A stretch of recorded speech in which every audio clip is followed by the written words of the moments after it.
Oh, Oh, yay. Oh, wow. Pervertibles. yeah. Fantastic. You may have noticed that X Files podcast is now Breakups, Broken Hearts, and Moving On with Janice Formichella. I've still got weekly content for you on beating your breakup, healing your broken heart, and moving on to an amazing, abundant life. Same great resource with a name to match.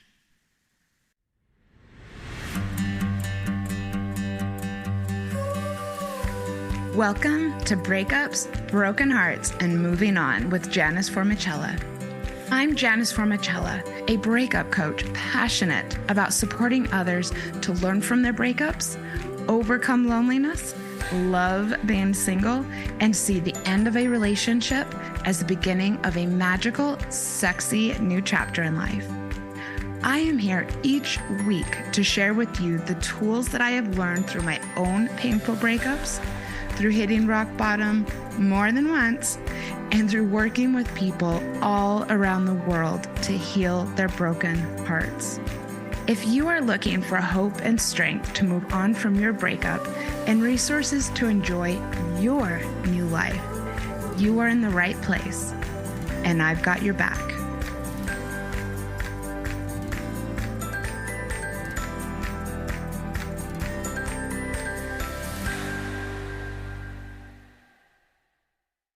I'm ready. All right, super. Welcome to Breakups, Broken Hearts, and Moving On. Today we are doing, I suppose, a moving on episode, which I'm excited about bringing more of these into the show. And I have with me my friend and colleague, which I'm very proud to say, to use the term colleague to describe you. Hi, Steve. Welcome back to the show. Hi, Janice. I've been here before and I was thinking, how long ago was it? I love being on podcasts and thank you for having me as a guest. You are very, very welcome. We talked about expanding possibilities for pleasure as part of Sexual Health Awareness Month. And you were one of the very first people who I interviewed after I became a solo podcaster. I'm not sure if you remember that aspect of it. We're back here today to talk about pleasure again, and I'm really looking forward to this topic. Today we are talking about foreplay. What's another term that people are using? Outer course? I don't know. Okay. I was sharing with you. I don't even like the term foreplay. Wonderful. I'm excited to get into this. And we will definitely, you know what, maybe we can even come up with some new terminology between the two of us. I love it. I always like to start out with kind of like my intention and why I'm doing this episode. So for me, I know that after a breakup, a lot of people want to think about how to do things differently in their next relationship. Focusing on continuing to promote intimacy with your partner in between sexual encounters as part of sexual encounters is one way to do that. And exploring sexual pleasure and sexuality can be a great thing to do in between relationships. And thinking about foreplay is one way to do that. I mean, maybe you could even consider foreplay or expanding intimacy just with yourself in between self-pleasure and as part of self-pleasure. And of course, some people have casual sex partners, friends with benefits, that type of thing in between serious relationships. And so I thought this would be fun. And I also know that this is something that you are particularly interested in. And I really do consider you to be quite an expert when it comes to possibilities for pleasure. So, Steve, why do you think this is something important to learn about, particularly if you're single? Because I have a lot of single listeners, perhaps most. So how can this be important even if you're not in a relationship? As you were just talking about I just thought about something that we didn't discuss ahead of time, kind of in preparation. But I did a whole presentation on this the other day, and it's where I start with people a lot, and that's the ABCs. Okay, let's hear Why it. not? So really, what I call the ABCs are agency, boundaries, and consent. All right. And agency is really knowing that you have a voice and your voice matters. So that includes, what do I want? What feels good to me? Learning how to express that and ask for that, as well as knowing that I'm going to choose relationships and connections with people who will honor that and respect that.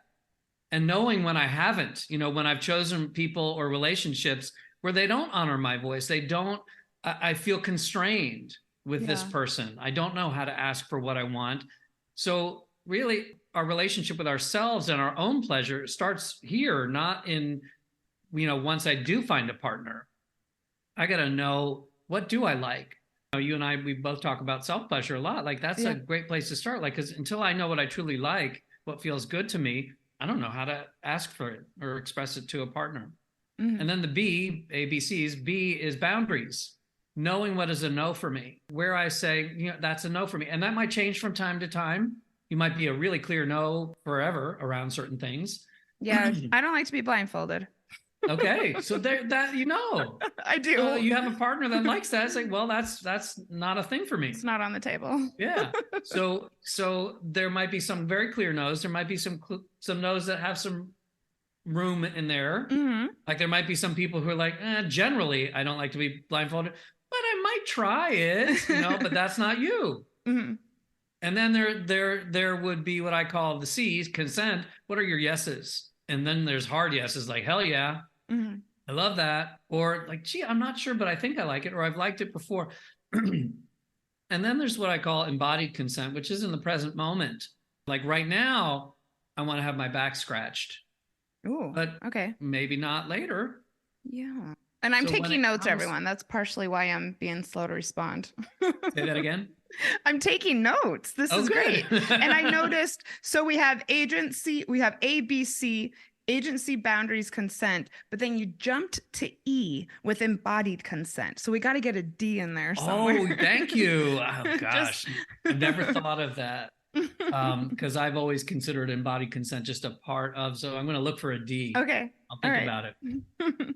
But I think that when it comes to a foundation of my relationship with my own body, that I have to start there before I can actually engage with a partner, so that I'm responsible for my pleasure. I'm responsible for this feeling good, whatever it is we're about to do, whether it's just holding hands and going for a walk, or whether we're going to have a sexual connection. Agreed. And I really we'll continue to bring this up as we go through the episode, but this is a completely two-way thing. You are just as responsible for letting your partner know what you want as far as quote unquote foreplay goes as your partner is for doing it. And so I want to continue to bring that up, partially because of something that we talked about in heterosexual relationships. There is this idea that men get lazy, or that men don't get the woman ready. Yeah. And this is a very problematic way to look at sex and foreplay, because it's not just on him. It's just as much on the female to let him know as anything. Yeah.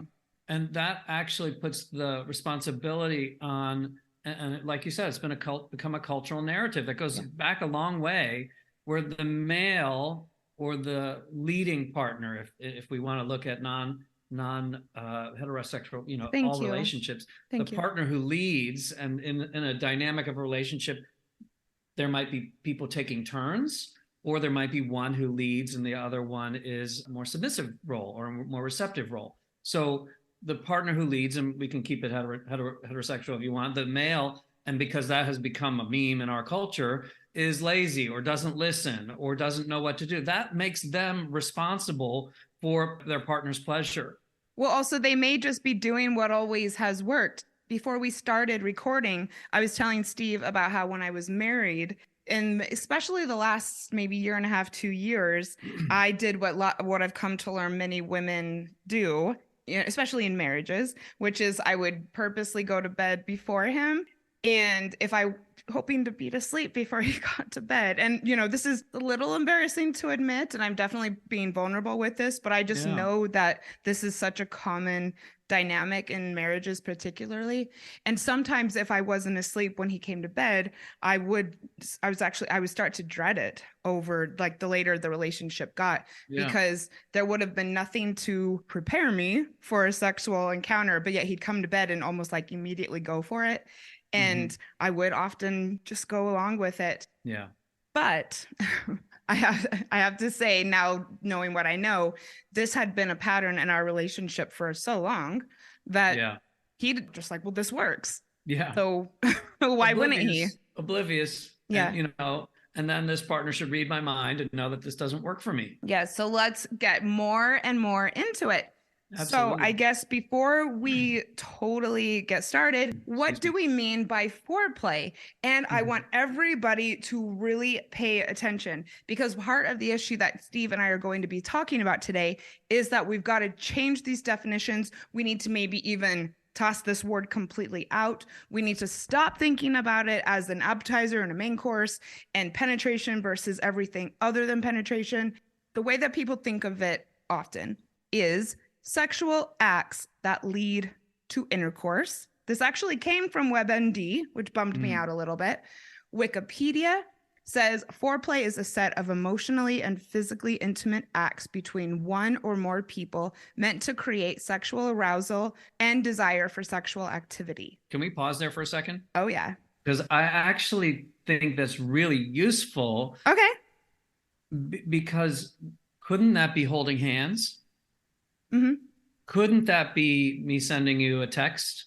Oh, yeah. Couldn't that be me buying you a flower? Yes.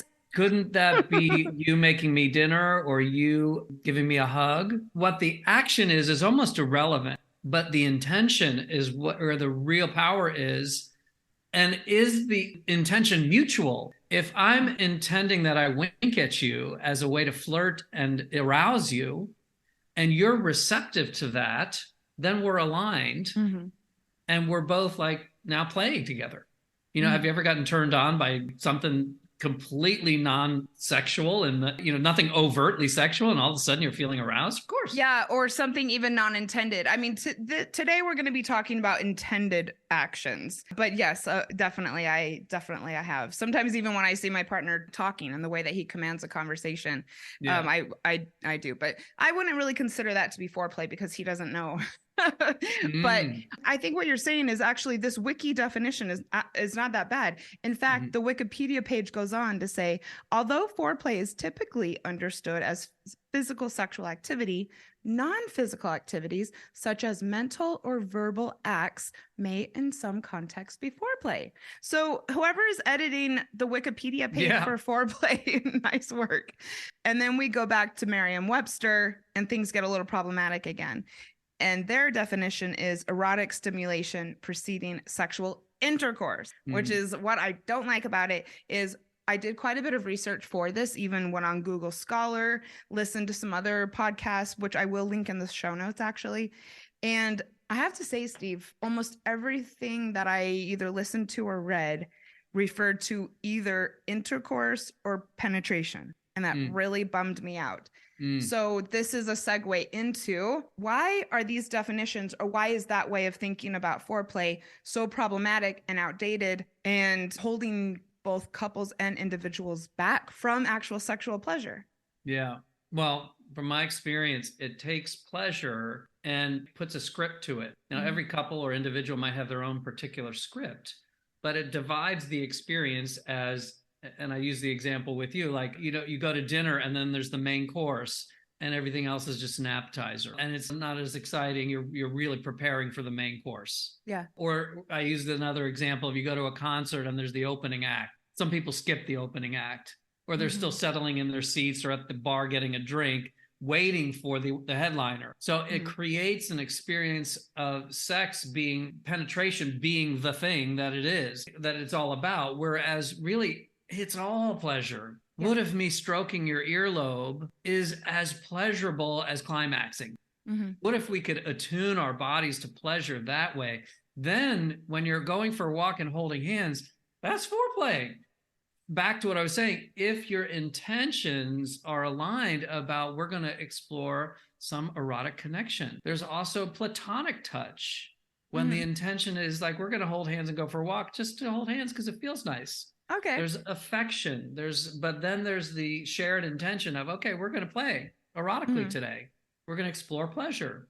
And I also think of it as within the context of a committed relationship of whatever type, that it's the intention of keeping each other, the two of you, equally activated and charged up when you're around each other and when you're not. It's kind of how I think of it. I love that. Yeah. And I think for me, this is problematic because going back to what you said, but in different term, is that it makes sex less goal oriented. Yeah. And it also takes the emphasis away from both penetration and orgasm. Penetration and orgasm being wonderful things that I think a lot of people would agree. But when we make those the goals, we miss out on so many possibilities and opportunities for so many more types of pleasure, and more frequently as well. Yeah. So it's really interesting because we can hold this new way of relating to erotic expression and exploration. And we'll get into it a little bit. There is an arc to arousal. True. And if you look at climax as one point along that cycle or scale, then yes, that is something you want to be mindful of. And it's like a wonderful experience. But there's so much pleasure leading up to climax. And there's also post-climax pleasure too. So if we can learn to just de-emphasize the point of climax a little bit and re-emphasize the other experiences, then it's completely changing our relationship to what we call foreplay. Absolutely agreed. And I think maybe I'll just toss this out here now. I think a perfect example is oral sex. Mm-hmm. Almost everything that I used to do my research for this, including conversations with friends, one that I had just yesterday, said that they considered oral sex to be foreplay. And I'm like completely disagreeing. I think that, I don't know, for me, that's just as much sex as anything else. But, and that, that makes me sad. I agree with you. Thank you. It's like sometimes giving oral sex is what I'm focused on. It's like, oh my gosh, I remember this. I can't wait to be with my partner and taste her that way. Mm-hmm. And then sometimes receiving it might be the thing that excites me in my thoughts. And to say, or to have in your mind that sex hasn't taken place yet because you've only had oral, like I said, bums me out a bit for the people who think that way. Mm-hmm. So all this being said, let's talk about why this is so important and why it's beneficial to couples. And because you are more of an expert in this area than I am, if you want to reiterate or inject how it's also important for singles as we go along, I would personally appreciate that. Yeah. So first of all, I came across a really interesting study that said that in heterosexual relationships, both men and women underestimated their partner's desired duration of both penetration and foreplay. And so this is important for couples just simply because chances are your partner may be wanting more of it. Another reason, it increases sexual arousal and increases the intensity of a sexual experience. So therefore, if you are already feeling activated, is the term I like, or quote unquote turned on before sexual activity starts taking place, the intensity is already starting at a pretty high level. And so it increases the intensity of the overall experience. So for those who are looking for crazy, quote unquote, mind-blowing sex, putting a little more effort into what happens before is beneficial. So I wanted to hear from you about this next one. Foreplay, for lack of a better term, can be useful for men who feel they lack stamina. A lot of things came up around performance, erectile dysfunction, that type of thing. Focusing more on foreplay and non-penetrative acts can be really useful for men who struggle with this, both if they feel they have a physical dysfunction as far as maintaining an erection, or if they simply have performance anxiety. What can you say about that? Well, first, I'd like to bust a myth. Okay, let's do it. There's a myth that I need to have an erection in order to feel pleasure. That's absurd. Hoping you were going to go there. You knew I was going to go there? I was hoping you were, yeah. Yeah, it's like, well, who cares? Yes, thank you. We can even have a climax without an erection. So for people with penises, you don't have to have an erection to have pleasure. Yeah, thank you.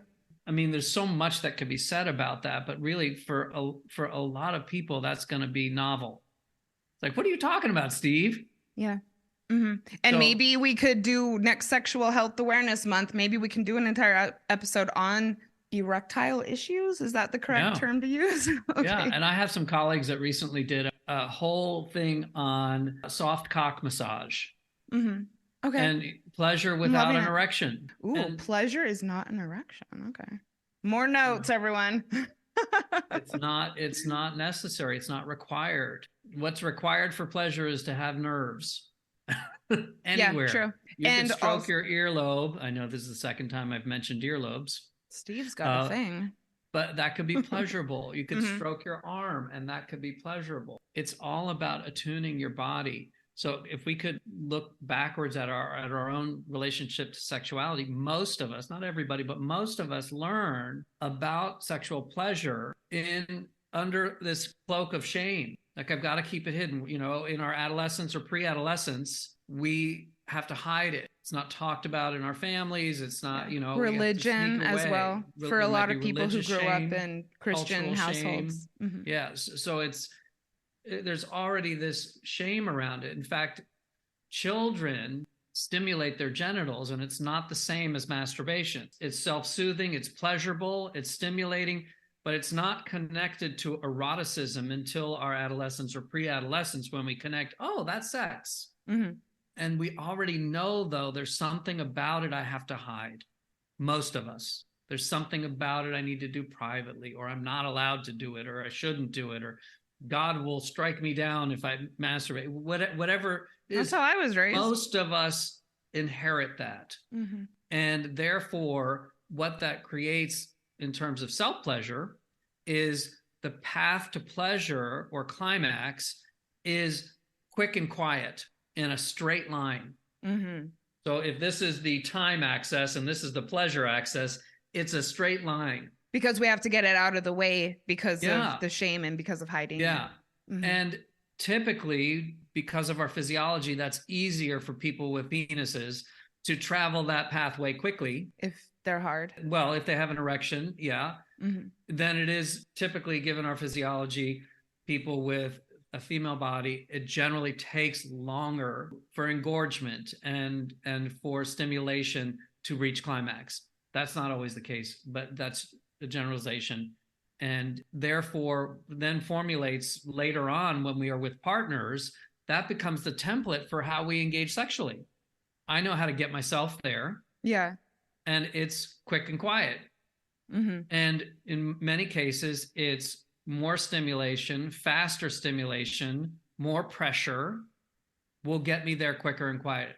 Most of us learn some form of that.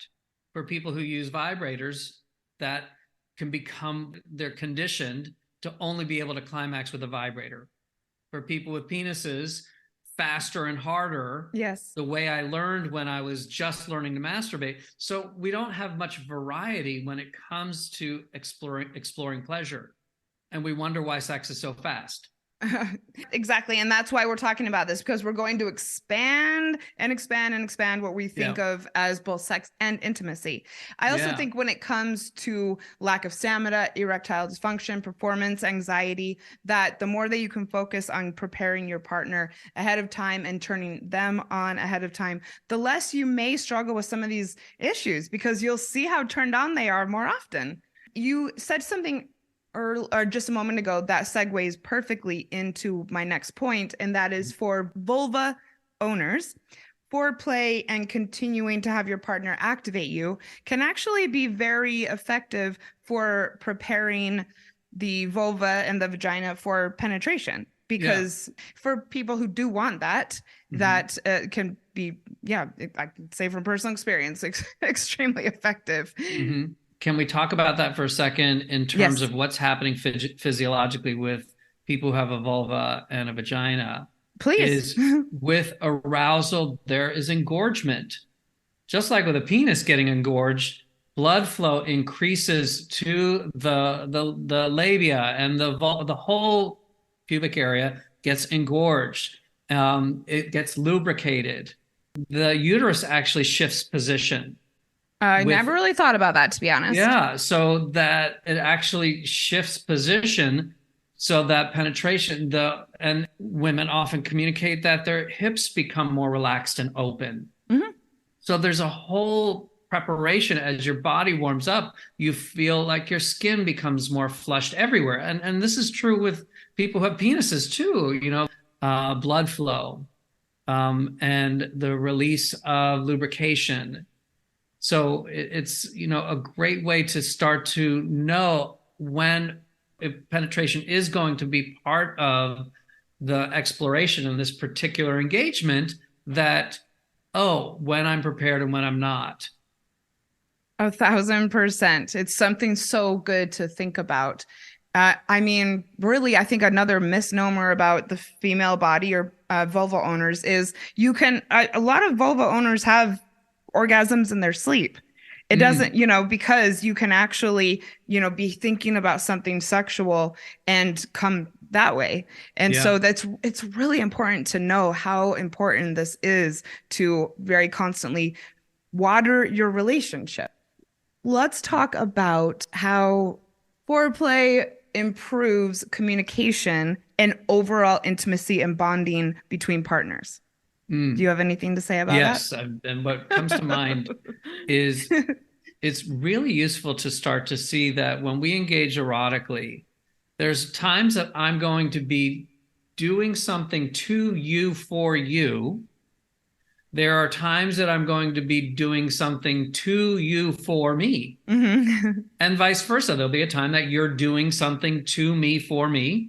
And there are times that you're doing something to me for your pleasure, for your curiosity, for your enjoyment.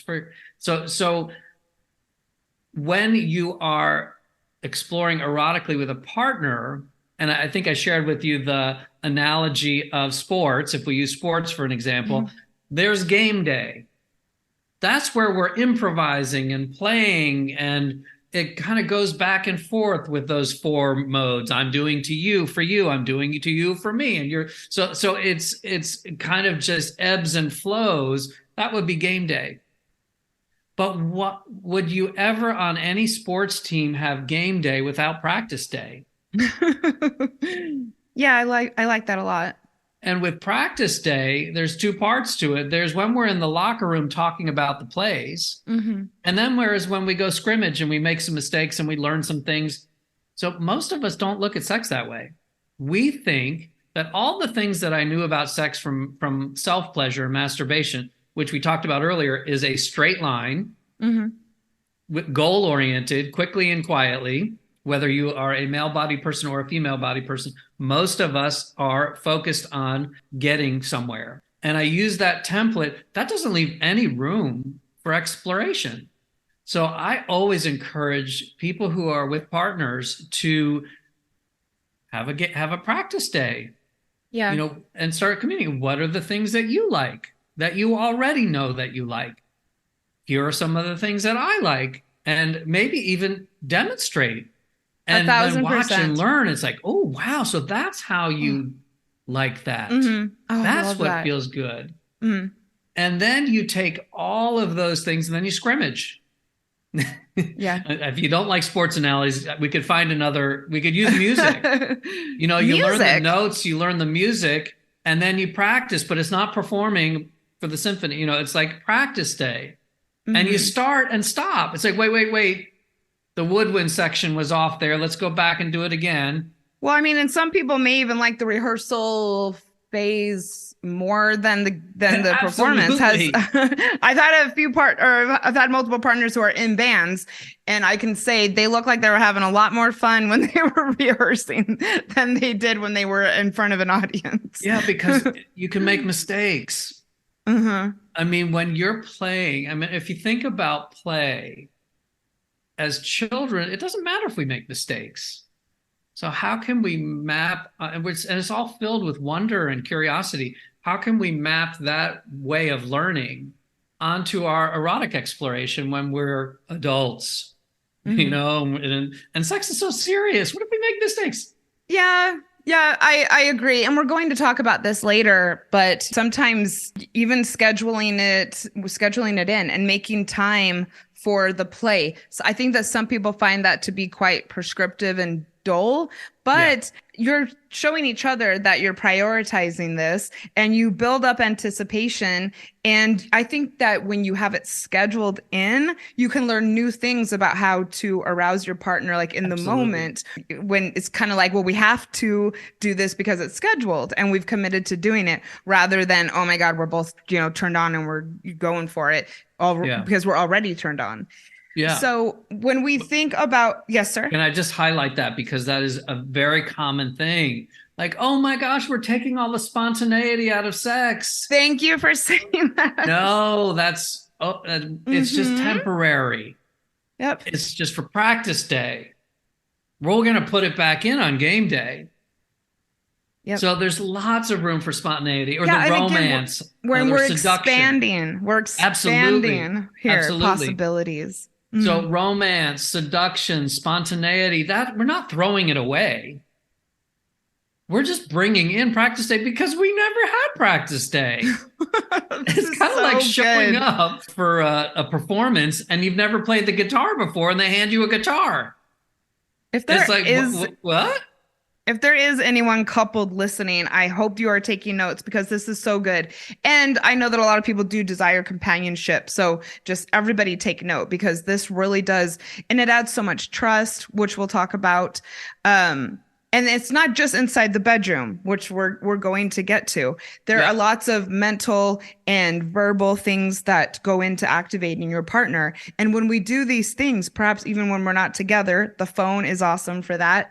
Mm-hmm. And it lets our partner know we're thinking about them. It makes us happy to see our partner. It helps them to open up because our partner is going out of their way to be in touch or to do something for us. Yeah, and I'll add that it's not just about partnered erotic exploration. Thank you. It's about self-pleasure too. Like, when's the last time you tried something different with self-pleasure? I took a course when I was originally training as a somatic sex educator, and we were doing this segment on masturbation coaching. And I'm really jealous that you got to do. Well, I can tell you, it might be in my future the way things are going. It's an amazing training, and one of the first we started out coaching each other, and the coaching was all on Zoom or on phone, and then we would go away and practice privately on our own. So I'm talking with the fellow student, and they're coaching me, and they say, okay, next time you masturbate, what hand do you usually do? And then I said, okay, my right hand. Dominant hand. Use the other hand. I'm like, what? and by the way, stand up. And I'm like, what? I haven't stood up to masturbate since I was a teenager, and I had to sneak off to the bathroom. To the shower. Exactly. So it's like, so if I actually start to introduce some different experiments, that's the only way I'm going to discover anything. I really want to jump in here because what you're saying right now about self-pleasure is making me think of one of my sexy solo dates that I took. And it's such a good example of how there was foreplay that I did for myself. And by the time I got into the bath that night, I was so geared up, ready to go. I like my womanizer. I'm just going to admit that for the world. But I didn't even get it out of the closet or out of my chest. I went to the museum. I spent like 2 hours at the museum. I took myself out for a drink. I had my dessert ready for when I got back. And then I did this bubble bath and I was so turned on. It was crazy. And I used my hand, which I actually don't often do, to be honest. But that goes back to what we were talking about earlier about the intention. So that was all foreplay, going to the museum. Mm-hmm. There were other people who were going to the museum for an educational experience. You were going to the museum. It was your intention to have self-pleasure. Mm-hmm. So everybody else was like, what's the old when Harry met Sally scene? I'll have what she's having. Yes. Like, Thank you for bringing that up. This is one reason I'm excited to have you is I do want to make this very, very pertinent for singles. And going back to both coupled relationships and chemicals, your brain releases dopamine, serotonin, and oxytocin while kissing and while connecting intimately. And these are feel-good hormones that diminish stress, increase happiness, and just get you more excited to see your partner and therefore more excited about engaging intimately with them. And what happens when you lick your own lips? Oh. Or you suck your fingers? Mm-hmm. So something very similar starts to happen. So if we could map that onto self-pleasure, we could start to see this is way bigger than just a technique to use with a partner. It's all about attuning my body to pleasure and stimulation and enjoyment and curiosity and wonder. Yeah, I'm actually sitting here thinking I need to lick my lips more often because that does sound nice. I'm not doing it right now in the moment because I'm wearing lipstick. But something to think about. Maybe I should wear less lipstick. One day I was just thinking of that John Mayer song, Your Body is a Wonderland. Oh, yeah. Well, so is mine. You know, if I'm only relating to it as my partner's body is a wonderland, my attention is going to be out there, which is wonderful. Awesome. A great way to relate to discovering your partner. But, so is my body for me. Yes. I know I really like having my arms touched, and I don't think I've ever asked a partner to do that. I do it to myself all the time. Awesome. And I even like in the store, I'm wondering sometimes if people are like wondering what I'm doing and that's another reason why I do wear tank tops so often is because I like having my arm completely exposed. Just simply, it just feels good. Yeah. And that's something that I've learned because of, being interested in this work and also just making myself a priority. A little tip here that you just reminded me of. This can be for any part of your body where you have hair. If you shave, it makes your skin sensitive in a different way. I totally shave my arms. Yeah. Cool. Yeah, and I suppose that is probably the main reason why is it just feels so damn good everywhere. Yeah. I'm sitting here. I know that no one can see me, but I'm enjoying it in this very moment. The other day, I shaved part of my leg because I was using some athletic tape on it. And I figured, I better shave the hair off, otherwise I'm going to tear it off, and that's going to be unpleasant. But after, when the hair was gone, I was like, I could feel the cool air on that part of my leg, different from the other leg. Oh, wow. Like, how interesting. Yeah, you're right. Yeah. Everyone's going to be going for their razor after this episode. So it's all, and people who don't manscape or what do they call female scaping? Manscaping and grooming your genitals. Yeah. Try it. Yeah, I would highly suggest it. It's semi-controversial for women because, it is natural. But I will say I groom quite heavily down there. And it's because it just feels good. And so I would say different strokes for different folks, but you might want to give it a try if you've never done it before. Yeah. And if you've always done it, let it grow in. Yeah. So it's not about now making it a rule. In fact, that's the thing I encourage people not to do. Is once you've got the script, that feels great, throw it away. Try something different. Because as soon as we turn something into a routine, then you're just following a script and your pleasure becomes routine. There's an aspect of pleasure that has it be unfamiliar and an exploration and filled with curiosity. Once it becomes familiar, it's not bad, it's still pleasurable, but when you experiment, it adds a different dimension to it. That's a great tip. And just back to another analogy, that's also one reason you're meant to mix up your skincare products. Is because your skin can get used to it and then it can stop being effective. So mix it up, keep it fresh. Yeah, and to keep with the different analogies we've been playing with, if you start thinking about music, you go to the exact same concert, the exact same piece of music, it's never exactly the same. And this a different conductor directing an orchestra even in a classical piece that's supposed to be pretty much the same. Whereas with jazz, it's going to be improvisation mixed in. But even with a piece of music that is kind of set on the page, every symphony, every performance is just going to be slightly different. Well, I was listening to a podcast even maybe a couple years ago about the Grateful Dead, and people followed them for hundreds of concerts, but because they were an improv band, essentially, that is what Deadheads would always say, is that it always felt fresh. It always felt new. It was always so exciting for them for that reason. Yeah. Mm-hmm. Oh, this is such good stuff. So you and I are both fans of not having sex and intimacy be goal oriented. That being said, I do know that a lot of people enjoy orgasms. I am one of them. It's not a goal for me. Yeah. However, I'm not gonna lie, love it. Foreplay and keeping yourself activated if you're a single person, or focusing on keeping your partner activated if you're in a couple, it actually has been shown to increase orgasm frequency. Gotcha. Here's my guess on that, is that you're exploring a range of touch and sensation.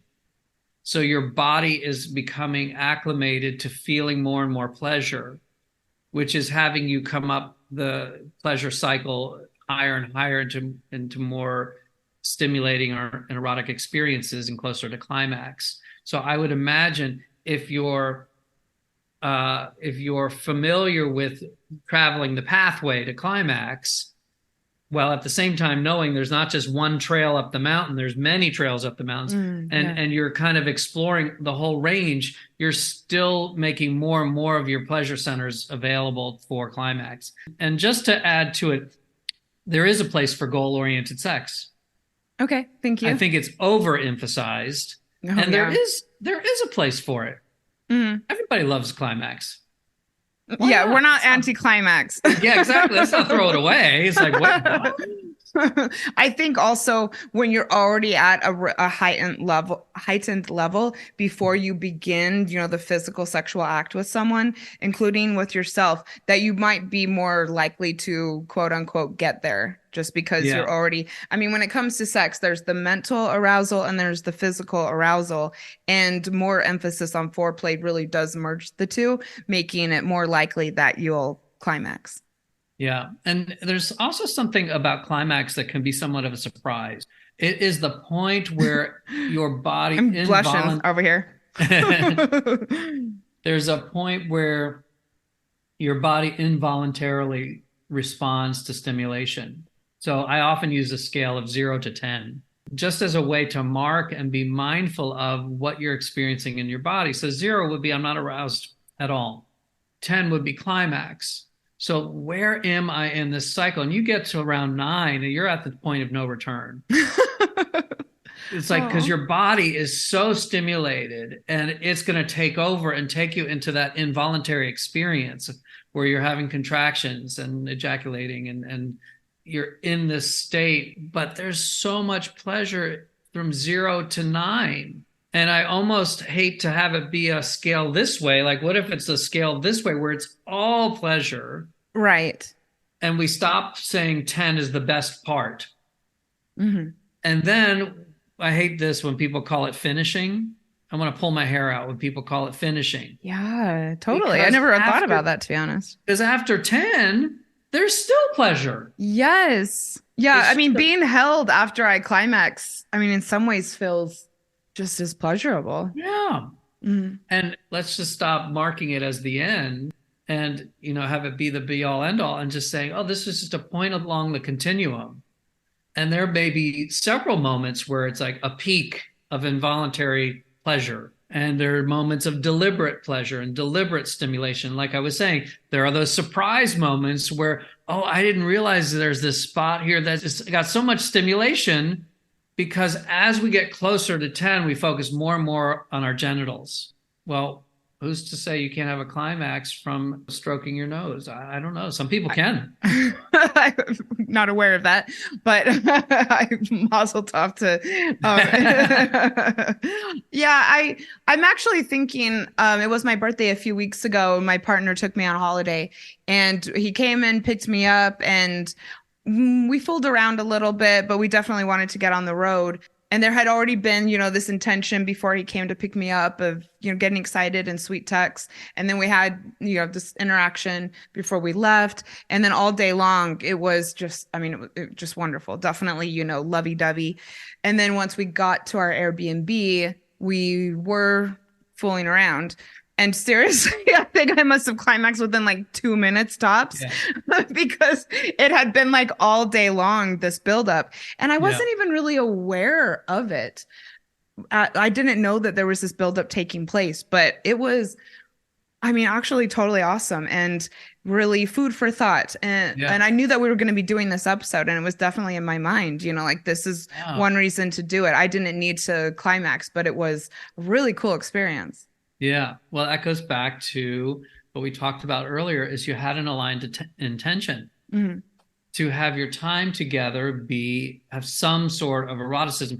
And it could even be an unspoken intention, but you were both on the same page. This is exciting and pleasurable in an erotic way. It could have been all about affection and togetherness, in which case you would have gotten to the Airbnb and wanted to cuddle and light a fire or whatever. So, or do things. It was Aspen. So yeah. Yeah. Oh, cool.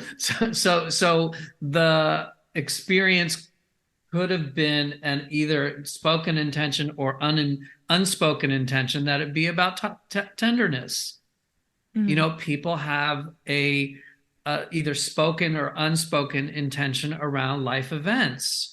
Okay. So life events, like certainly when we're grieving and you have a loss of someone, there's a spoken or unspoken intention that we're together to grieve. Around a wedding, it's celebratory, but it might not necessarily be erotic. It's about romance, or it's about whatever. Around an anniversary or birthday, there are certain things. So there are spoken and unspoken intentions that are in the life events. So that's actually a really great example. Thank you. Can we talk about why foreplay promotes exploration and experimentation?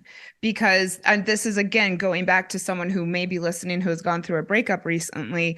A lot of people talk about maybe how sex became a little ho-hum. A lot of people believe that there's more out there as far as sexual experiences go, but they're not sure how to access it, either as a single person or as a couple. So how can foreplay come into play? I'd like to reference back practice versus game day. Yes. Or rehearsal versus performance, that there's an aspect of foreplay where if we set aside time to take our time, and this is practice day or rehearsal day, then I might start to communicate way more. Would you like more of this or less of that? If it's oral sex, where is it more stimulating? Do you want more moisture or less moisture? I use this example a lot when I talk to people. It's like, I remember the first time I had a partner kiss my ears. And I guess so, because it's totally your thing. But this specific example was like, oh, wow. It was like the best. And I'd never had someone kiss my ears before. And then I was sharing that sometime later with a different partner, and they were like, oh, and then we were fooling around. They were kissing my ears, and they were using way more saliva. And I was like, ugh. And I was smart enough to say, oh, thank you for remembering. I like that. I like it with less wetness. And they were happy to. Yes. I didn't invalidate them. Or I'm sure. Floppy wet ear kisses. So they adjusted. So when you communicate, you can offer adjustments without invalidating someone's enthusiasm. When we are practicing, you could say, oh, I like this and more of this and less of that. And could you do this? You could learn to find your voice. Or this goes back to agency, finding your voice and learning to ask for what you truly want. And then your partner can be focused on giving you what you want, not what they think you want. That's how you master foreplay. Perfect. And this leads to the last point that I wanted to make about the importance of all of this, is that it leads to greater trust between yourself and greater trust between partners, and therefore greater relationship satisfaction. Do you want to say anything about that? Oh yeah, I told you this before, that sex is way more about communication than the act of sex itself. Mm-hmm. So many clients that I work with, the couples I work with, they're saying, oh, we're having problems with sex and blah, blah, blah. And then I find out that they're not communicating about all the issues in their relationship. Yeah. I say, well, sex is the easy part. Let's talk about how you're communicating or not communicating. And we start to work on that, their resentments, their regrets, the things aren't working that they're not communicating about. And then their sex starts to get better even before we really start talking about sex. Then we start talking about sex and we have lots of fun. Laughing and funny, fun conversations. Did you try this? Did you try this? Oh, how about this? Oh, here's a book. Try this. Oh, there's this great toy. Then it gets creative, because we can't have access to our creativity and our wonder and our curiosity if what's in between us is disappointment, resentment, regret, frustration. Why don't you? My marriage was the perfect example. There was lots of resentment building in other aspects of our relationship. Oh. And that certainly, the bedroom, it became this messy, ugly soup of nastiness between the two of us. Why don't you take the trash out when you said you would? Actually, Steve, we talked about that. This was back when we had Netflix, that you had to mail the damn DVD back in. Oh my God, the amount of fights that we got into because of him committing to it and then leaving it still on the little mail thing. And this actually goes back to, I talk about this on the show a lot. If you want to build self-trust, make little commitments to yourself and keep them. Spend 5 minutes a day stretching, drink your water, whatever it is, tiny little things, and you build self-trust. And then ultimately you start to really, really, really trust yourself and your intuition. And the same goes for partnerships. If your partner tells you that they really enjoy something and they mention it to you, or they say it by text, or they moan a certain way, or just come out and say it, and then you do it, it builds the trust. Yeah. I'm going to add something to that. If they don't do the things that you've been hinting at, stop hinting and actually ask for it. A partner that's attuned and hears you hint at something and shows up and gives you that thing, they were attuned. But a partner who misses it, they're not a bad person. They just weren't attuned to your desire. So then if you now just make them wrong for not being attuned, you're going to miss the opportunity to say, oh, will you buy me flowers? Yeah. And actually ask for what you want, rather than resenting that you didn't get it when you hinted at it. Or maybe didn't hint at it. And I'm anyone who wants to date me, I'm cool with the flower situation. So as you can tell by sunflowers, I'm guessing, and daisies. Daisies, I can see. I love daisies. And you know what? Funnily enough, and this is actually no complaint of any partner I've ever had, because they are a simple, inexpensive flower. I don't think I've ever had anyone buy me daisies. And it's my thing. My tattoo is of a daisy. Really, I've gotten very expensive, fancy bouquets, and I'm sure that that's one reason, because the daisy is so ubiquitous. Hint, hint. I'm seeing the image of a little boy with some cut daisies that he cut from the neighbor's lawn, right, and brings to his little girlfriend. It works. They're happy, cheery. They go with everything. So we're going to take a quick commercial break, and then we're going to come back, and Steve and I are both going to run through a little list of how to do foreplay.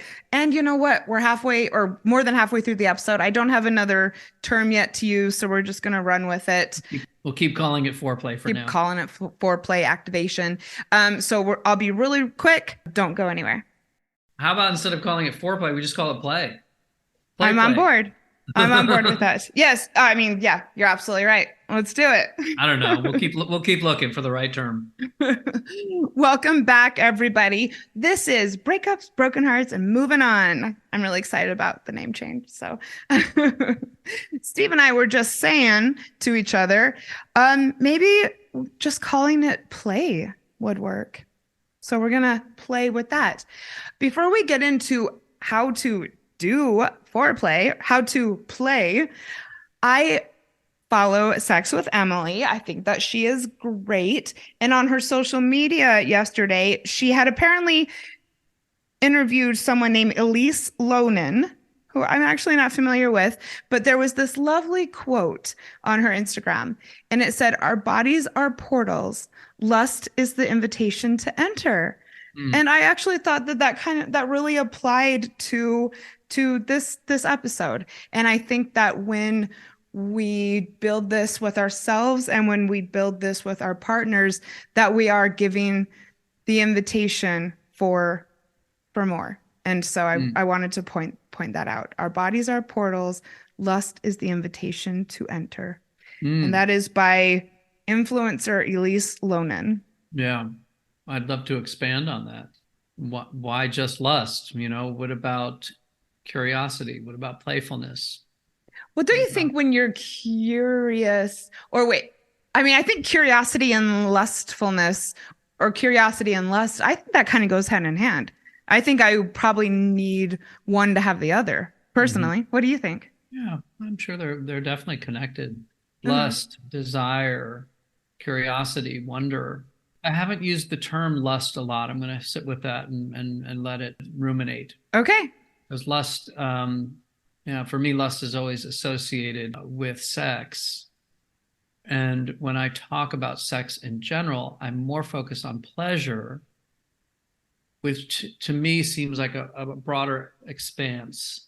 Yeah, I guess lust implies urgency, perhaps? Yeah, it does to me. Yeah. I don't know this influencer or writer. I'm not negating what she's saying. I'm just being curious about it. Yeah, I can tell, and I'm enjoying that. So yeah, let me know if anything else comes to you. I can really tell, that's it's activated something. Yeah, I might follow up with you even after this episode to see if you had any more thoughts about lust. So as far as how we go about doing this, keeping yourself activated, keeping your partner activated, setting the stage possibly for not only sex, but for sex that is exciting and sex that is romantic and intimate and satisfying and fulfilling with yourself and someone else. What are some ways that we can do this? First of all, foreplay or play can involve sweet, romantic things that you tell your partner on a daily basis without forgetting. What do you think? Yeah, I agree. I mean, I'm thinking about now that when you talk about setting the stage, when our intentions are aligned, that we're going to engage in erotic play, there's things that precede that, hints and romantic gestures. Yes. Affection that might not necessarily be sexual, overt erotic hints. Yes, like also raunchy things that you say or do. Raunchy things can be part of it too. Smacking your partner on the butt or squeezing their, genitals or whatever. Those could be part of your play vocabulary with your partner. If you stumble across it and it works, it's like, oh, so there's got to be room for experimentation in pre-foreplay, if we want to call it. Well, yeah, one of the things I have on my list is it could, in a healthy relationship with yourself and other people, it does definitely include the things that you do when sex is not even on the table. Yeah. Because it's building trust. And that trust builds intimacy, and intimacy builds sexual desire. There's something that comes up a lot with couples is how to give and receive a no. That I don't want to step over, because if I am aroused and want to be erotically playful with you, whether that means just being erotically playful or having sex, and I express that desire somehow, either subtly or overtly, and you in that moment are a no, can you express your no while still celebrating my desire? Can you say, oh, I love that you're turned on. I'm a no. Yeah. That leaves my desire over here with me, where I now have a choice. Okay, well, I could go self-pleasure. You I'd know, have to say this probably wouldn't be my strongest suit. Yeah, so I'm appreciating that you're saying this. if your partner really wanted to have sex and you were not a yes, can you empower and really celebrate that they want to? So then it could be like, I'm not a yes. And by celebrate, I don't mean engage with them. So they could say, okay, well, I'm going to go masturbate. Do you want me to leave the room? Do you want to leave the room, or do you want to stay and watch? Yeah. I So really that like that leaves, idea a lot. yeah, so that leaves my desire over here with me at a choice where I could play with myself. I Yeah, want to, agreed. I want to engage in eroticism. My preference is with you. Do you want to play? And then you're a yes or a no. And I could still be engaged with my desire, even if you're a no. I think it might be a good practice if anyone is in a partnership right now Yeah. to maybe say in the next week and have this be consensual thing with your partner, maybe play with that. Maybe Yeah. say in the next week, we want to express a no to each other. Yeah. Oh, gosh. Yes. I encourage people to practice Like giving and receiving no's. Mm-hmm. All right. Thank you, Steve. Wow. I'm just like mind blown right now. The way you listen to your partner can be a form of play and activation. Intentional activation. How about that for a term? I'm writing that down. Yeah. Oh, I like that. Intentional activation. I'm going to write that down too. Yeah. Yay. So the way we listen to our partner can be a form of intentional activation. And this kind of goes back to what we've been circling back to on and on, which is trust, paying attention, and building up the anticipation outside of the expectation for sex. Everybody go and listen to 2 episodes ago. I did a episode on nonviolent communication, and a lot of it we kept on returning to just practicing listening. And so there's a lot in that episode about how to do that. A lot of people wait to talk rather than actually listening. And if you're really, really listening, you will remember what your partner said. Plus, it just feels good. And if you feel good, you're going to be more excited. Massage is kind of a typical one, but I think it's worth noting. And I think when it comes to massage, what's good is I think asking for it. And I'm just talking from personal experience. I would say it's not something that I enjoy. It's definitely not my go-to. Giving or receiving? Both. Yeah. Yeah. I think giving, I find a bit exhausting, to be honest. I actually was a massage therapy student for a while. And so I know for me, I would like my partner to ask for it because I would probably not go for it. I mean, being asked for it, that would definitely excite me, but I'm probably never going to offer a massage. Fun, sexy games and toys. Again, this is a little obvious, but it's something that can be a fun way to mix things up. There's lots of games. I really like the sexy dice, personally, things like that.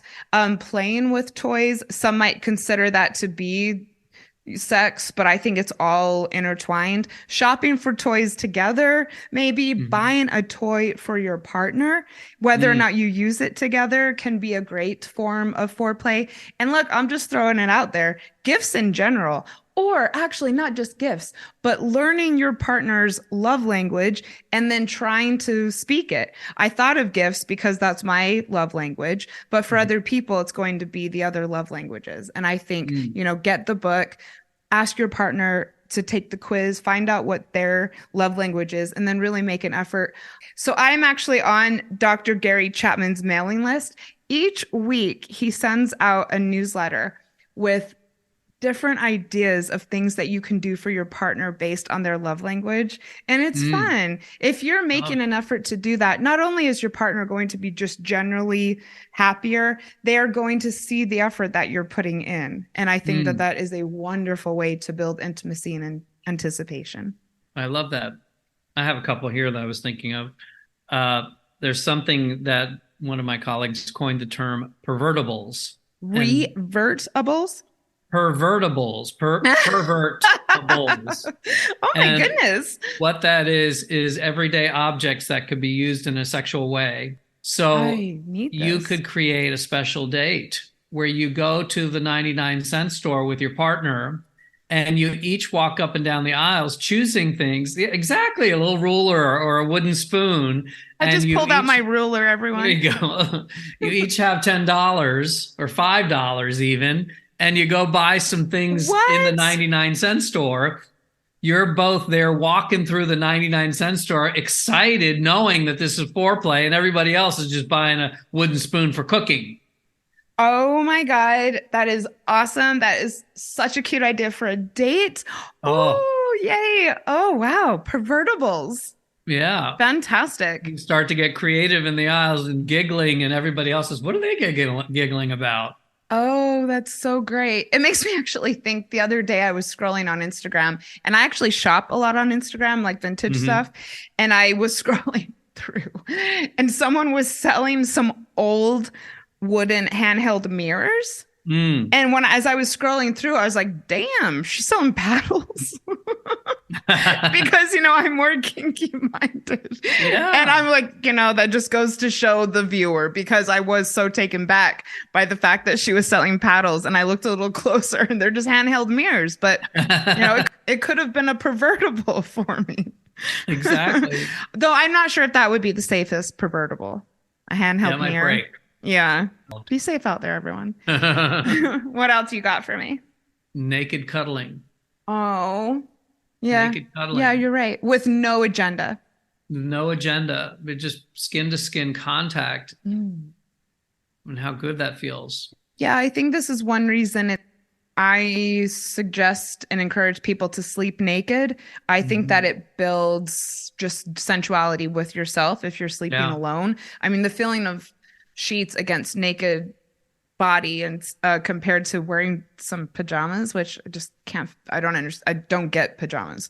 And then also when you're sleeping next to somebody, and just kind of brushing up against one another can be, very, very intimate, especially when, if you're fast asleep, there's not necessarily an agenda, or I would assume there's not an agenda for sex. Yeah. Well, then there's also naked cuddling with the agreement that you're not going to have sex, but you're going to allow yourselves to feel arousal, feel your desire to actually have it become something. But no, okay, we're not going to. I think that this is important, especially perhaps if you are already in bed, to put that out there, because I think there can be in both people's minds the idea that once you actually start touching and cuddling, that maybe the other person is expecting this to go somewhere. And so I think it can be really good to be verbal about this. Is it cool with you if we just cuddle, or is it cool with you if we just touch, and be really out there? Because for me, I think sometimes I can get in my head, like, oh, I don't necessarily want sex. Like, what is he thinking? Well, use your words. Yeah. And may I offer a little adjustment there? Yes. You said, is it cool with you if we just cuddle? Is it cool with you if we don't have sex? Well, what is your position in the matter? Oh, you're so right. Wow. Like, who's now responsible for your sexual relationship? You just gave it over to them rather than, hey, I would love to just cuddle naked. Does that work for you? Yeah. Are you willing to just cuddle naked with me? I would love to cuddle and not have sex tonight. Does that work for you? Are you willing to do that with me? So you're actually stating your desire. And that goes back to what I was saying before about celebrating your partner's desire. Even if you're not in the same place, and then your partner can say, yeah, I'm aligned with that. That would feel really nice. Or, gosh, I really want to have sex. I'm really desiring a climax. And then it comes back to you and say, okay, well, I'm a no. So then they're left with their desire and at a choice about whether they're going to self-pleasure. Do you want me to leave the room? Do you want to leave the room? Or do you want to watch? That was a wonderful adjustment. Thank you. Yeah. And you could celebrate them even if you're a no. Yeah. I'm still clear I'm not going to participate, but I love that you desire that. And then I have another kind of leads to, there's a technique that a lot of people have heard of called edging. Are you familiar with that? I absolutely am. And I love that you're bringing this up. This is a hot topic right now. Go for it. Edging is bringing yourself or your partner as close to climax as you can and backing off the stimulation so you don't actually climax. Now, some people do it as a series of rising and falling in the arousal cycle, bringing themselves close to climax and then backing off and settling and letting their erotic energy settle and come down, and then rising again and coming down, and rise could be incredibly pleasurable. And some people actually complete without ever climaxing. And some people then eventually, after going through the cycle several times, decide, okay, I'd like to climax now. I need it. Climax. So that could be edging. And then there's another piece to it, which could be climax denial. Okay. Which has an element of dominance and submission in it, where one partner is deliberately withholding the kind of stimulation that would bring them to climax. So you're denying a climax. Mm-hmm. And then there's even a kinky practice called forced orgasms. I have experimented with this a couple times. Mm-hmm. And that is a goal-oriented kind of stimulation where one partner is focused on bringing their partner to climax frequently, repetitively, going from 0 to 10 and staying in the 8, 9, 10, 8, 9, 10, 8, 9. So the graph is like, going up there. And that can be exciting and pleasurable too. Yes. And so I think I would just want to bring back all the things that you just said. These are very intentional practices that you do with either yourself or someone else. They're very consensual things that you do with yourself or someone else. And particularly when it comes to edging, I strongly encourage anyone listening who is single right now to practice this on their own. Yes. This is an amazing thing to incorporate into your self-pleasure routine. There are so many resources out there about masturbation and edging. And I mean, you might not even think you need a partner when you if you can learn how to edge with yourself. And if we do another segment on erectile issues and arousal issues or ejaculation choice, which is what I call people when they talk about premature ejaculation, I actually call it ejaculation choice. So for male-bodied people who have challenges with that, if we do another podcast around that, you can learn a lot with edging. You can learn a lot about your own body in that way. So that could be a fun and pleasurable practice where you actually learn. If you are listening to this on Spotify, please go to the Q&A right now and let us know, would you like an episode on erectile dysfunction issues? I want to hear from you. Awesome. We're probably going to do it anyways, but go right now, hit the Q&A and let me know. Let us know. Yeah. All right, go ahead. So here's another one. What about an old-fashioned makeout? I'm really glad that you are bringing this up. Yes, either in public, standing, in bed, let's just kiss. Or what would we say when we were in junior high? Pash. Oh, did you? We called it making out. Yeah, in Australia as well, they call it pashing. And what do they call it? Snogging in the UK. That's right. Snogging. It's funny because someone said that they had a good snog once to me. Yeah. And I completely thought that they had sex. Yeah. And so I brought it up a couple weeks later and I'm like, you didn't really mention, like, how was it? And she goes, oh, it's all right. I'm like, but you hadn't had sex in such a long time. And she's like, we didn't have sex. What are you talking about? Like you said, you snogged him. Yeah. When's the last time you went for a drive, parked the car on Lover's Lane? Remember Lover's Lane? That is so great. Had a great. Makeout. Jumped into the back seat. Mm-hmm. And this is also something that you can schedule. I think a spontaneous makeout sounds super, super great. I don't know how spontaneous it is if you're pulling the car over, but Steve and I are both orgasmic meditation practitioners. And so Steve, you will undoubtedly be familiar with the practice of scheduling a makeout. Yeah. I love that. It was something I really enjoyed about the community, actually. Yeah. We use that term makeout really broadly. Oh, yeah. It could mean everything from going for a walk and holding hands or full-on sex. And I love that because then you're forced to define it and talk about, okay, well, what are we going to do in this makeout? Yeah. And I mean, this is just foreplay, like seriously at its core, or just like pure foreplay, because, you're jumping on the attraction that you have with someone, then you're intentionally inviting them to something, then you're setting the stage and you're texting before then. And often it would be very explicit communication about what you wanted this hour or 2 hours to entail. And by the time, you get to your scheduled makeout, I mean, I mean, you are fully activated. Mm-hmm. And this goes to what my last suggestion is, and then we will go to your next suggestions.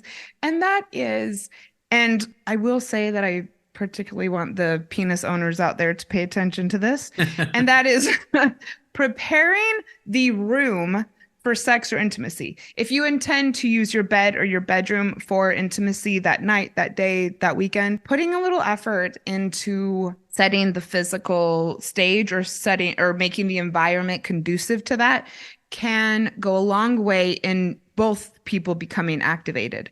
I know for myself, this is a very regular practice for me.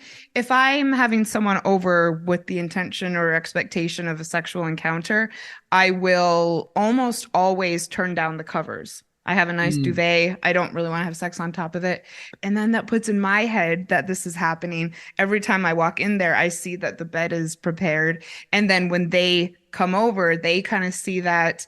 And it also makes it like more effortless to just go for it. And so I would highly recommend considering your physical environment if you're intending or expecting to have sex there. Can I run with that a little bit? Oh, yeah. And expand on it? Because when I always make my bed. That's why I my do that. bedroom is not too masculine and it's also not too feminine. I want it to be welcoming. I love what you said about pulling the covers back. I haven't thought of that. But that could be too much if I have a first date over. But if I have someone who's already been a lover, I could actually do that. Oh, that's great. I love that. So have I recently dusted and vacuumed? You know, so like, am I always having my physical environment be a space that is welcoming for sensuality and sexuality and also attuned, not overt, not too overt? Unless right, with already... a video camera and lube. Yeah, exactly. Yeah. But if that was part of my relationship already, like if this was a lover that I had for a long time and we talked about the video camera and one day I set it up and it's like, oh, game on, you know, it could be the perfect thing. Yeah. So attunement. And, you know, so since you said a lot of single people might be watching this, is your physical space set up to create an experience for whoever you're inviting over? I suggest linen spray for your sheets. And along those lines, I don't know how you feel about this, Steve, but I think those damn sheets need to be washed each week, regardless if you're in a relationship or not. I am a stickler about this. When I was single and not even having sex or dating, I still did it. And now I still do it. Everybody, please wash your damn sheets. You'd be surprised, Steve. I agree. I have not done this, but I have a friend who used to have her sheets pressed. You go to a hotel, they iron the sheets. They're crisp. And I was like, oh, I've never done that at home. Someday I'm going to do that. Oh, yeah. I like that. And again, when you get in to your bed alone, you're already feeling comfortable, sexy. You've done something for yourself. And so you'll be more relaxed and more in the mood. And if you have someone over, you'll be more comfortable. They'll see that they're fresh. And here's another hot tip. Have a few nice sets of sheets. Yeah. If they get worn out, get rid of them. So, Steve, I saw you making notes. Do you have anything else for us?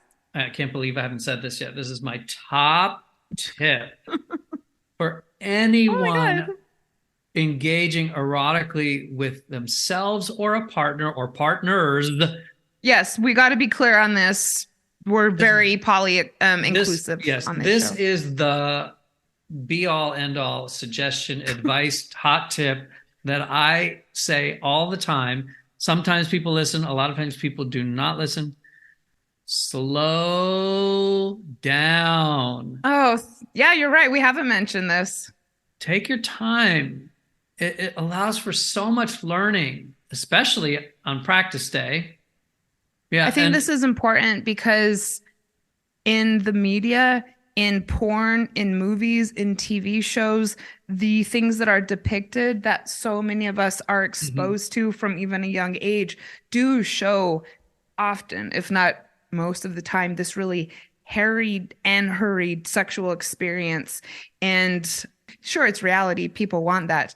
But there's so much more than throwing the woman up against the wall and going for it. But I think that because we're conditioned to believe that sex has to happen, in the moment and in like a frenzy, that we don't consider what it even means to slow down. There's a whole field of profession, a whole profession now in the entertainment business called intimacy coordinators. I can't believe you're mentioning that, because I just sent my friend 2 weeks ago an article that I came across on the New York Times about this. I was like, have you heard of this before? Hell yeah. And it's so needed. Oh, yeah. And, I now it's hard watching TV shows that are like network TV where it's not graphic, but they're kissing 1 minute and then they're tearing each other's clothes off. And it's like, or waking up the next day. That's not what happens in real life. Mm-hmm. And again, there's always a wall involved, or And it's teaching people to think that you're gonna kiss for 30 seconds and then your clothes are gonna come off. It's like, wait a minute. You guys should see his face. Yeah, I agree with you. What? And so what that shows to teenagers who are just learning to explore their sexuality, that nobody's learning to kiss. Nobody's learning to hold hands. Yeah, they kiss for 30 seconds and then they start taking their clothes off because that's what was modeled for them. And if you think about it, when I was growing up, and certainly my parents, people would hold hands for weeks before they ever kissed. And then they kissed. And then it slowly progressed. Now, I'm not saying that they had any better sex lives than people nowadays, but they allowed their curiosity to grow and to kind of simmer a little bit. Yeah. Rather than go from 0 to 8. And this is why I think some things like massage or games or touch can be really useful, because it slows the encounter down. But also I think overall play/foreplay helps the slowing down and helps to just like generally spread things out. Especially, if you are really intending to have sex the next time you see the person you're dating, starting things a week in advance, 48 hours in advance, or not even thinking about it as starting it, just kind of keep it generally going. Sending a sexy message the day before or 2 days before, that is, really slowing things down and letting the anticipation build, but also letting the chemicals build up too. How else do you think that you can slow down when the expected outcome between both of you is that either sex or penetration or intercourse will be taking place? Well, it brings me back to that word attunement, and building in pauses. Oh, that's perfect. So tell us about building in pauses. Let's say you and I have had a certain number of dates and we're anticipating that we're going to have sex. Maybe we've made out a few times, maybe it's progressed, and now we're anticipating. So first of all, it's really tricky the first time you are going to have penetrative sex and clothes are going to come off, because you want it to be spontaneous. You want it to feel romantic. You want it to be seductive and all those things that would preclude or would not include planning and talking about it. So the first time or couple times, you might want to just say, okay, it's going to be a free-for-all and we're going to see how it goes. Talk about safe sex is the one thing that I would ask everybody, at least talk about protection. And if you're going to talk about it anyways, and maybe there is going to be this cultural shift where we talk about everything before we do it. Yeah. And maybe the first few times is choreographed and well-planned and well thought out. And maybe that's not such a bad thing. Maybe we plan to bring spontaneity and romance and seduction in later. Maybe that's a cultural shift that needs to happen. Maybe that's worth talking about in a future podcast. Well, I actually just wrote down a note about doing an episode on first time sex or sex for the first time. I don't want it to be about virginity.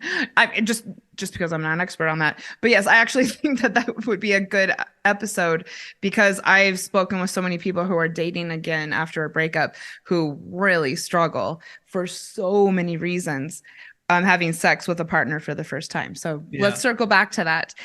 For sure. And you know, given that, and this is an assertion I'm making, we're shifting to consent-based culture. You Oh know, yeah. we're coming through where Me Too really highlighted publicly and very, very clearly in the media that, partners are feeling taken advantage of, that there are aggressors and perpetrators and there are victims, and that has become like crystal clear now. And for the most part in heteronormative culture, it's the females that feel disempowered, and men who feel like they've either been in the role of the perpetrator, or they're oblivious to it, or they're being labeled that. So there's all the permutations of what that has brought to our culture. And I think one of the positives is that we're moving into a consent-based culture, a consent-based narrative. So if that is the direction we're moving in, then maybe what we should do is have first time experiences be well talked about. Well, I'm always telling people, if you are struggling with boundaries or communication in general and you're dating someone new, the most basic thing that you can do is talk about safe sex, because it's one of the most important things. And Yeah. if you can talk about that, you can probably talk about anything. Yeah. But it's something that people shy away from. And so if you can psych yourself up to even send one text, or when you're having drinks, just say, how do you normally use protection? How do you feel about it? Do you have protection back at your place? Are you on, like, if you can do that, you can do anything. And what if that was foreplay? Oh, yeah. And in fact, I have talked about it on the show, like come up with a sexy, cute way to ask, because it might actually add to the experience. Yeah. And then make it more relaxing as well. Yeah. I taught a class once called Making Consent Sexy.